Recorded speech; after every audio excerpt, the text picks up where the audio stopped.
Hello student, good morning, good evening, good afternoon, वालेकुम सलाम, सत श्री अकाल, whenever you watching my video।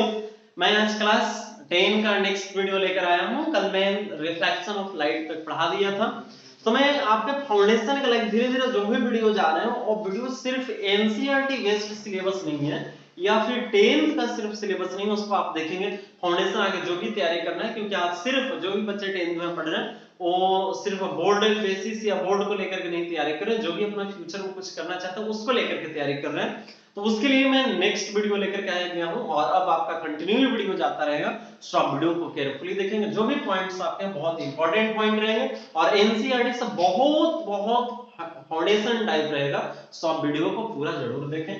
तो कल मैं रिफ्लेक्शन ऑफ लाइट तक पढ़ा दिया था, रिफ्लेक्शन के पूरी घटना के बारे में जिक्र कर दिया था और आज इसके बाद जो भी टॉपिक्स है वो होगा रिफ्लेक्शन ऑफ लाइट के बारे में। तो ये क्या होगा, टाइप्स ऑफ, आज हम लोग पढ़ेंगे types of reflection of light. ये चैप्टर का हेडिंग है types of reflection of light, types of reflection of light के बारे में पढ़ेंगे। तो रिफ्लेक्शन ऑफ लाइट के दो टाइप्स होते हैं। ये होता है आपका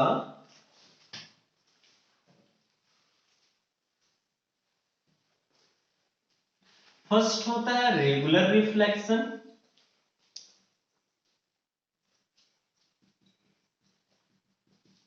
और सेकेंड होता है इरेगुलर रिफ्लेक्शन।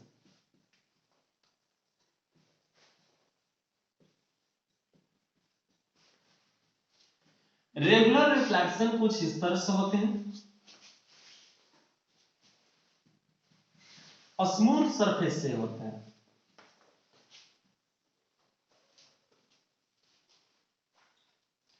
इसमें क्या होता है कि अगर आने वाली रेज ऑफ लाइट एक दूसरे के पैरेलल इंसिडेंस हो रहे हो तो रिफ्लेक्शन के बाद भी ये एक दूसरे के क्या होते हैं, पैरेलल। ओके, अगर इनकमिंग रेज ऑफ लाइट एक दूसरे के पैरेलल हो तो रिफ्लेक्टेड रेज भी एक दूसरे के पैरेलल होते हैं और इस तरह के जो भी रिफ्लेक्शन होते हैं ऐसे रिफ्लेक्शन को क्या बोला जाता है, रेगुलर रिफ्लेक्शन बोला जाता है। It's okay, it is always occurs from it is always occurs from a smooth part। कैसे पार्ट से, कैसे सरफेस से, स्मूथ सरफेस से होता है। ओके, स्मूथ सरफेस से होता है।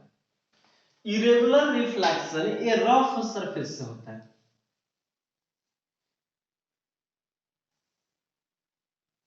अगर आने वाली रेज ऑफ लाइट एक दूसरे के पैरेलल हो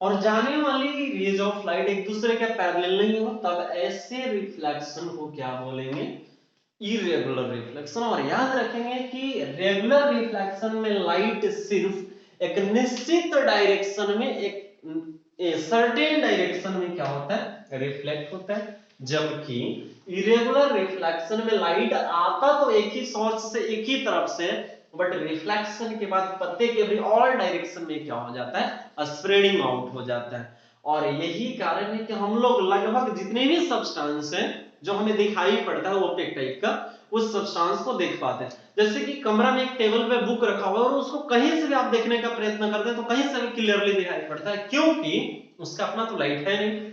बट जब किसी अदर सोर्स का लाइट उस पर पड़ता है तो लाइट पड़ने के बाद एवरी ऑल डायरेक्शन में क्या कर जाता है, स्प्रेडिंग आउट कर होता है, डिफ्यूज्ड हो जाता है, प्रत्येक डायरेक्शन में वो फैलता है, जिसके कारण कहीं से भी देखते हैं तो वो क्या होता है, क्लियरली दिखाई पड़ता है। जैसे मार्कर को कहीं से भी आप देखिएगा तो क्लियरली दिखाई पड़ेगा, बट यहाँ पे आप एक मिरर लगा दें जिसका सरफेस काफी स्मूथ होता है और उस मिरर में हर जगह से आप चाहे कि अपना इमेज दिखाई पड़ जाए, उसका सरफेस क्लियरली हर जगह से दिखाई पड़े, तो आपको दिखाई नहीं पड़ेगा, इसलिए क्योंकि उससे जो रिफ्लेक्शन हो रहा है, रिफ्लेक्शन के बाद सिर्फ एक सर्टेन डायरेक्शन में क्या होता है, लाइट रिफ्लेक्ट होकर के स्प्रेडिंग आउट होता है, न कि every all direction.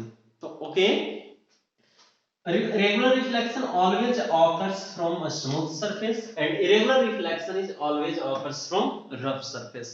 Due to irregular reflection or diffuse reflection, if a book placed on the table of a room, then it can seen clearly from everywhere due to irregular reflection या due to diffuse reflection। या कहीं पर कोई object रखा है और प्रत्येक direction से दिखाई पड़ रहा है, एवरीवेयर से क्लियरली दिखाई पड़ रहा है, तो किसके कारण से होता है? डिफ्यूज्ड रिफ्लेक्शन की वजह से होता है। तो मैं उम्मीद करता हूं कि ये दोनों पॉइंट बहुत ही इजीली वे में आपको क्लियर होगा।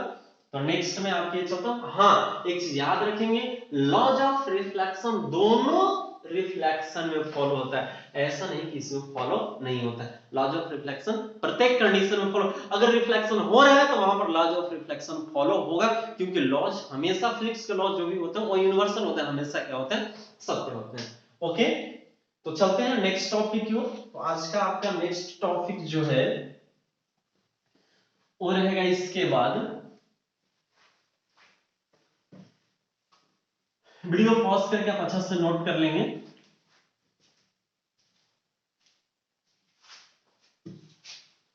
नेक्स्ट जो है,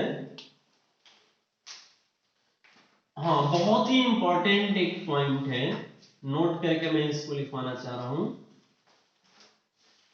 total deviation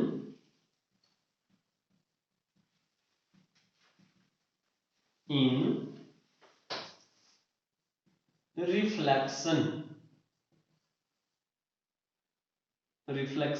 total deviation in reflection of incident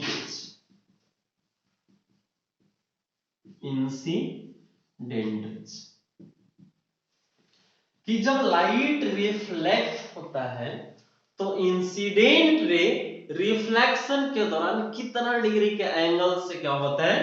reflect कर जाता है। सो मैं आपको दिखाने जा रहा हूं। देखिए, एक मैंने कोई भी ओपेक सरफेस को ले लिया जिससे लाइट क्या कर सके? रिफ्लेक्ट कर सके। अब यहां से लाइट इंस्टेंटली लाकर के इंसिडेंस करवाया। अच्छा, कल ही मैंने रूल बताया था कि ये नॉर्मल से जितना डिग्री का एंगल बनाकर इंसिडेंस होगा उतना ही डिग्री का एंगल बनाकर हमेशा क्या होगा? रिफ्लेक्ट होगा। ओके, अगर ये थीटा डिग्री पर इंसिडेंस हुआ है तो थीटा ही डिग्री पर क्या होगा? रिफ्लेक्ट होगा, क्योंकि angle of incidence is always equal to the angle of reflection. अच्छा, इस इंसिडेंट रे का, सॉरी यहां पे गलत सिंबल हो गया था, एंगल इंसिडेंट रे का एक्चुअल जाने का पाथ है। तो अब देखिए, तो क्या एक्चुअल पाथ से 180 डिग्री 180 डिग्री या पाई रेडियन का एंगल बना रहा था, या सिंपली आप पाई भी बोल सकते हैं, बट यहां पे 22/7 वाला नहीं, 180 डिग्री का एंगल बना रहा है। अच्छा, 180 डिग्री में से देखिए तो कितना डिविएशन हुआ? ये टोटल 180 डिग्री, और ये यहां से यहां तक मिला करके कितना हुआ? Theta plus theta 2 theta. तो ये जो एंगल आपका बच गया, ये कितना हुआ? पाई माइनस 2 थीटा, या 180 डिग्री माइनस 2 थीटा। तो एंगल ऑफ डिविएशन कितना होगा यहां पे? एंगल ऑफ डिविएशन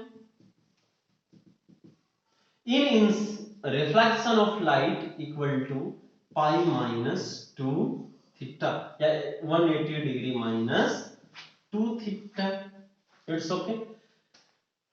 अब एक एग्जांपल लेता हूं, जैसे कि कोई लाइट आकर के 40 डिग्री पर इंसिडेंस किया, तो 40 डिग्री पर ये क्या होगा? रिफ्लेक्ट होगा। अब एक्चुअल पास से देखिए तो कितना डिग्री डिफ्लेक्ट होगा? तो डिफ्लेक्शन यहां पर देखिए, डिफ्लेक्शन का फॉर्मूला पाई माइनस 2 थीटा, पाई का value 180 degree minus 2 into theta का वैल्यू 40, यानी कि 100 डिग्री से क्या करेंगे ये डिफ्लेक्ट करेगा। और देखिए 40 40 80, तो यहां से डिफ्लेक्शन कितना हुआ? 100 डिग्री। तो रिफ्लेक्शन ऑफ लाइट में कोई भी इंसिडेंट रे अपने एक्चुअल पाथ से कितना डिग्री से डिफ्लेक्ट कर जाता है? पाई माइनस 2 थीटा से। मैं उम्मीद करता हूं कि टॉपिक आपको 100% क्लियर होगा। सो नेक्स्ट टॉपिक और चलता हूं, और हमेशा ही माइंड में कब रखेंगे, when reflection of light occurs from every surface, then incident ray deviated by pi minus 2 theta at every condition, or in every condition, or from every surface. Okay, तो next है आपका नेक्स्ट मैं आज आपको mirror बताने वाला हूं और वीडियो आप अच्छा से देखिए, प्रत्येक पॉइंट इंपॉर्टेंट रहेगा। एनसीईआरटी से तो जरूर बहुत ज्यादा फाउंडेशन टाइप का मेरा जो भी वीडियो रहेगा फाउंडेशन टाइप का रहेगा। इसके बाद जैसे ही चैप्टर खत्म होगा मैं न्यूमेरिकल आप लोग को दूंगा बनाने के लिए।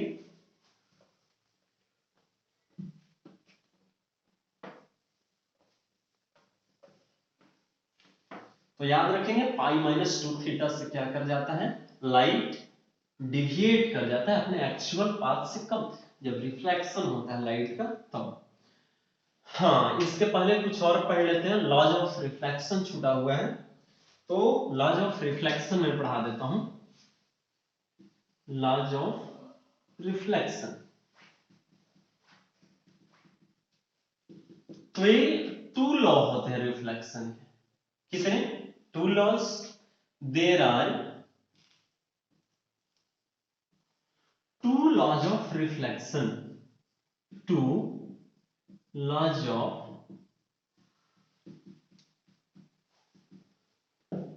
पहले मैं फिगर पर ड्रॉ कर लेता हूं। पढ़ रहे हैं क्या हम लोग, लॉज ऑफ रिफ्लेक्शन। इसको क्या बोलते थे, रिफ्लेक्टिंग सरफेस।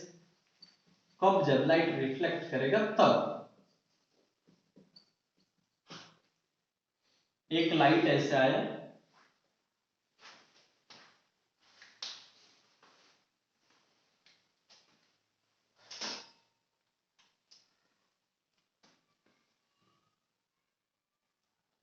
ये लाइट ऐसे आया, यहां पे इस रिफ्लेक्टिंग सरफेस किस पॉइंट पे इंसिडेंस हुआ।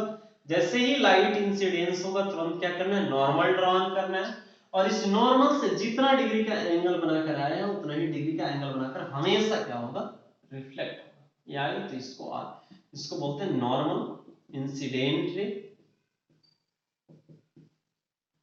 ये रिफ्लेक्टेड।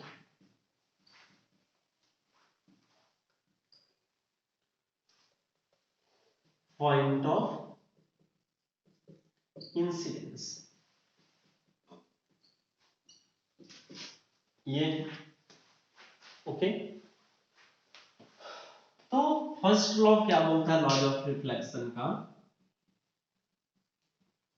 कि इंसिडेंट रे रिफ्लेक्टेड रे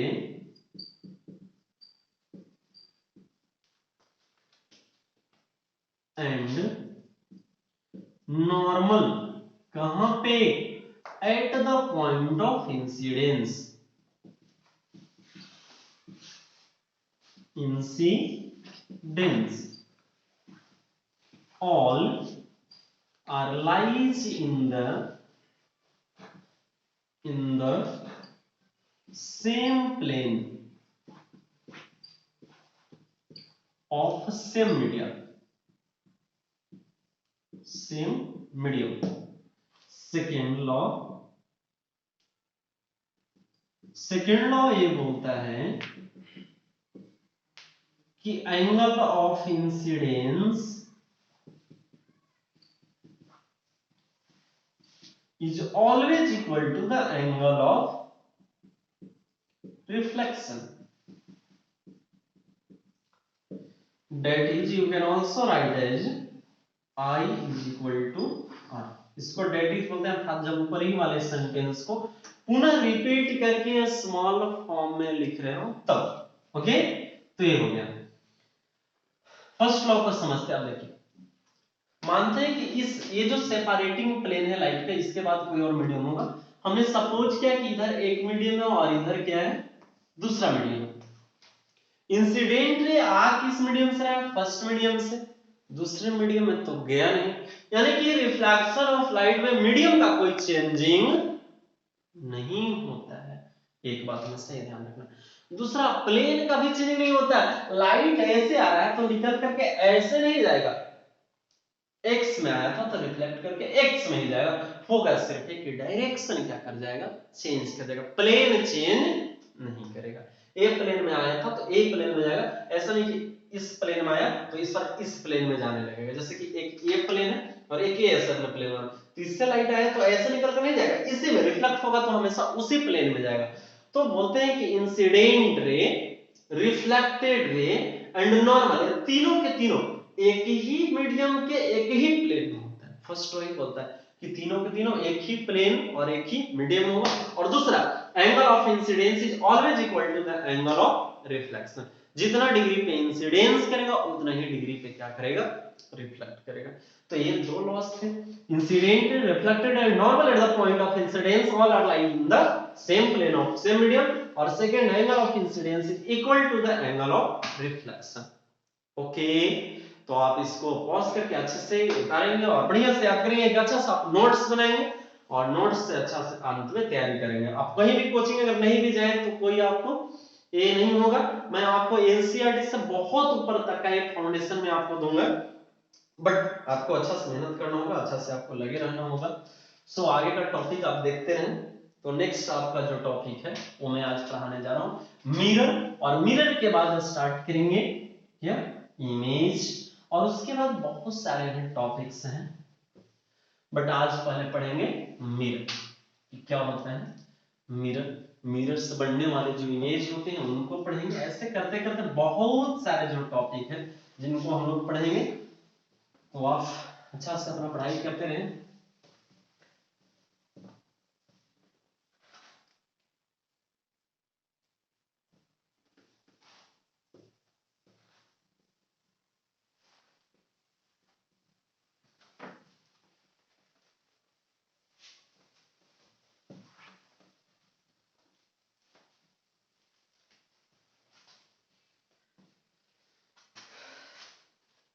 तो नेक्स्ट आपका आज का टॉपिक है क्या, मिरर। क्या, मिरर, ये क्या होता है बच्चे, अ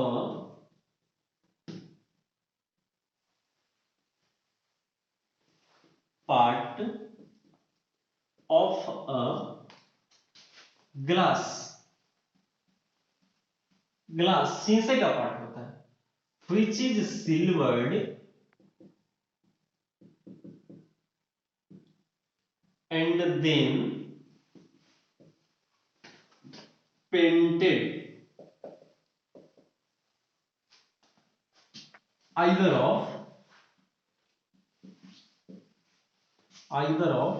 one side, किसी भी एक साइड से क्या किया जाता है, पेंट किया जाता है, इट्स कॉल्ड मिरर।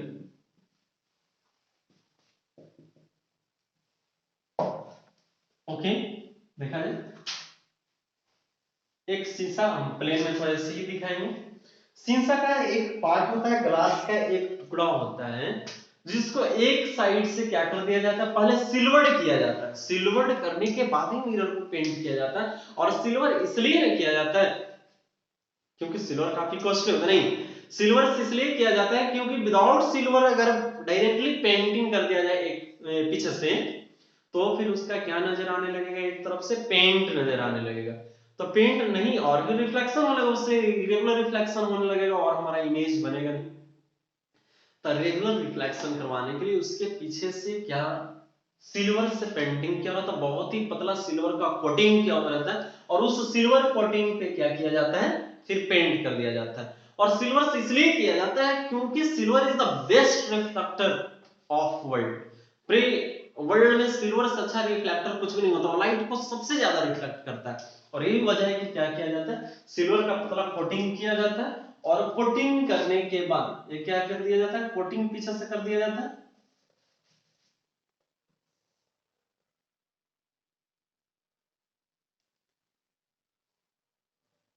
और कोटिंग करने के बाद क्या किया जाता है, पेंटेड किया हुआ रहता है, ठीक ना। जिसको जनरली हम लोग ऐसे नहीं ऐसे करके मिरर में दर्शाते हैं। ये आगे का ग्लास का रिफ्लेक्टिंग सरफेस हो गया,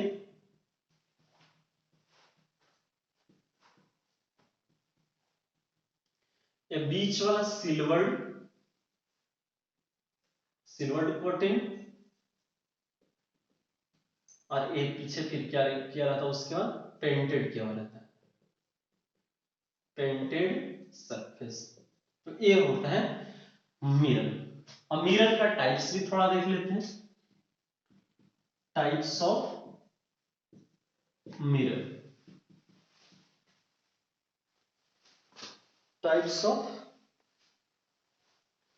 मिरर।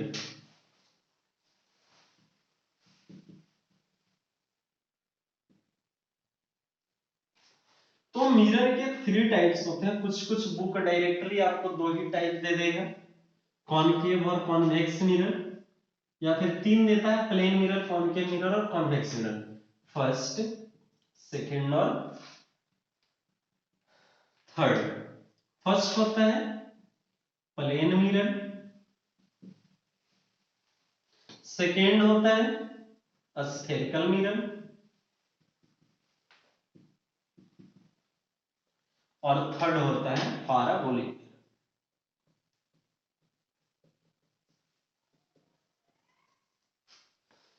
प्लेन मिरर जो होता है इस तरह का होता है, एक फ्लैट ग्लास का पार्ट होता है।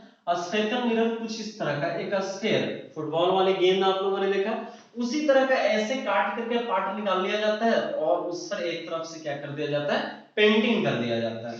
तो यहां से ऐसे काट करके पेंट निकालेंगे तो इस तरह से ऐसे बनेगा, और इसको एक साइड, किसी भी एक साइड से आप पेंट कर देंगे तो फिर ये क्या बन जाएगा, मिरर बन जाएगा। और पाराबोलिक मिरर, पाराबोलिक ग्लास का पार्ट होता है इस तरह का, पाराबोला का ये साइन है, इस तरह का ये पार्ट होता है, और ये लाइट को हाईली कंजर्व करने के लिए, एक ही जगह पर फुली कन्वर्ज करने के लिए क्या किया जाता है, इसका यूज किया जाता है। मेनली सोलर कुकर में सर्चिंग लाइट में ज्यादातर यही होते हैं, कहीं कहीं पर ये भी कॉनकेव मिरर का भी होता है। तो स्फेरिकल मिरर के 2 टाइप्स होते हैं, कौन कौन? फर्स्ट कॉनकेव मिरर, और second convex mirror.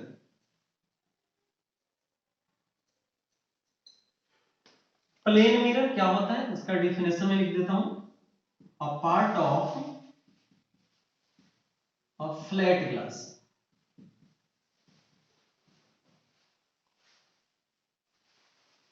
which is silvered and then painted is called plane mirror. Concave mirror spherical mirror का टाइप होता है, the type of spherical mirror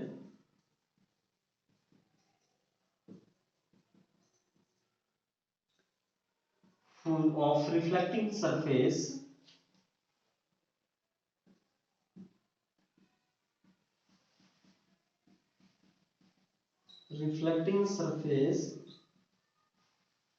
towards inward is called बाद आगे लिख लेंगे कॉन्केव मिरर। इस तरह से इसका पार्ट निकालिए, इसका पार्ट बिल्कुल इस तरह, कॉन्केव मिरर यहां पर मैं इसका सिंबल बना देता हूं, ऐसे निकलेगा। और इसको बाहर से पेंट करेंगे तो देखिए अंदर, अंदर की तरफ क्या होगा, रिफ्लेक्टिंग सरफेस होगा, और इसी को हम क्या बोलेंगे, कॉन्केव मिरर। जिसका रिफ्लेक्टिंग सरफेस अंदर की ओर हो उसको क्या बोलेंगे, कॉन्केव मिरर। और कॉन्केव, केव का मतलब ही होता है गड्ढा, मींस जो गड्ढा जैसा रहे, अंदर में धंसा हुआ तरफ रहे, इसी को क्या बोलेंगे, कॉन्केव मिरर। और सेकंड है आपका convex mirror, it's reflecting surface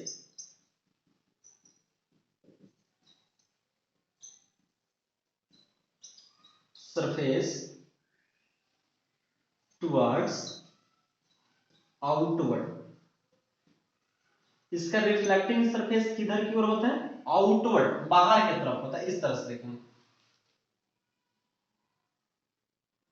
इस पर इसको अंदर से पेंटेड आप कर दीजिए, तो रिफ्लेक्टिंग सरफेस क्या हो गया, बाहर की तरफ हो गया, तो इसको क्या बोलेंगे, convex mirror. Plane mirror looking glass के रूप में यूज किया जाता है, प्रत्येक दिन आप अपना चेहरा देखने के लिए इसका यूज करते हैं प्लेन मिरर का। कॉन्केव मिरर का यूज शेविंग मिरर के रूप में, या फिर ब्यूटिशियन लोग रखते हैं अपना ब्यूटी पार्लर में, मेंस पार्लर में, जो भी जहां पे अच्छे क्वालिटी का होता है वहां पे रखा जाता है इसको, क्योंकि ये इनलार्ज फेस करके, बड़ा फेस करके दिखाता है, और इसके वजह से जो शेविंग करने वाले जो बार्बर होता है उसको क्लियरली स्मूथली शेविंग करना क्या होता है काफी इजीली होता है, जो भी ब्यूटिशियन होते हैं उनको मेकअप करना क्या होता है काफी इजी होता है, कहीं पर कुछ छूटता नहीं क्योंकि फेस को काफी इनलार्ज करके दिखाता है। और नेक्स्ट है कॉन्वेक्स मिरर, ये हमेशा फेस को कोई ऑब्जेक्ट को छोटा करके दिखाता है, जिसकी वजह से रियर व्यू मिरर गाड़ी में साइड मिरर टू यूज किया जाता है, ताकि पीछे के बड़े एरिया को छोटे स्पेस में कन्वर्ज करके दिखाए, और देख करके तो बाकी हम समझ ही जाएंगे कि पीछे से ट्रक आ रहा है कि ऑटो आ रहा है कि साइकिल आ रहा है कि बाइक आ रहा है या जो भी आ रहा है। ओके, तो ये बड़े एरिया को छोटे एरिया में कन्वर्ज करके दिखाता है। और पैराबोलिक मिरर उस मिरर को बोलते हैं जिसका शेप या रिफ्लेक्टिंग सरफेस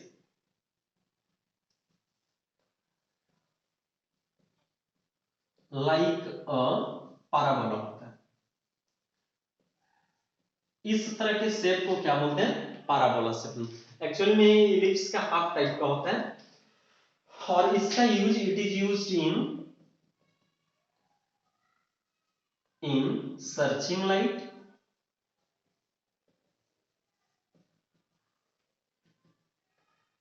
या सोलर कुकर,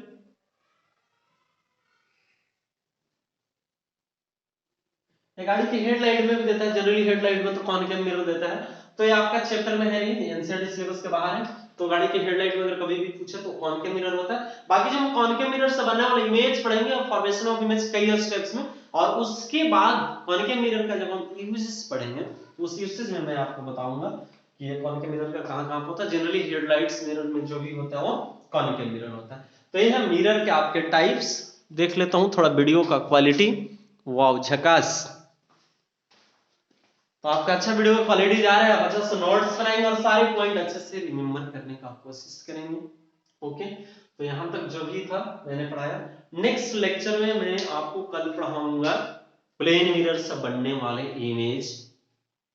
प्लेन मिरर से बनने वाले इमेज का कैरेक्टरिस्टिक्स बहुत ही ध्यान से पढ़ेगा। आपका शुरुआत हो रहा होगा अभी तो ऐसा लग रहा होगा कि सारा पॉइंट तो जानता है, बट धीरे धीरे आप देखिएगा बहुत पॉइंट आपको डिफर मिलेंगे, और आपका फाउंडेशन जो है बहुत अच्छा, वो फाउंडेशन का बेसिक मैं तैयार करने के लिए वीडियो लेकर आया हूं, तो आप ऐसे वीडियो को हमेशा देखते रहें। बाकी आगे हम पर विश्वास रखें, मैं जरूर आपको आपका फ्यूचर के लिए जो फाउंडेशन तैयार कर रहा हूं वो अच्छा करूंगा।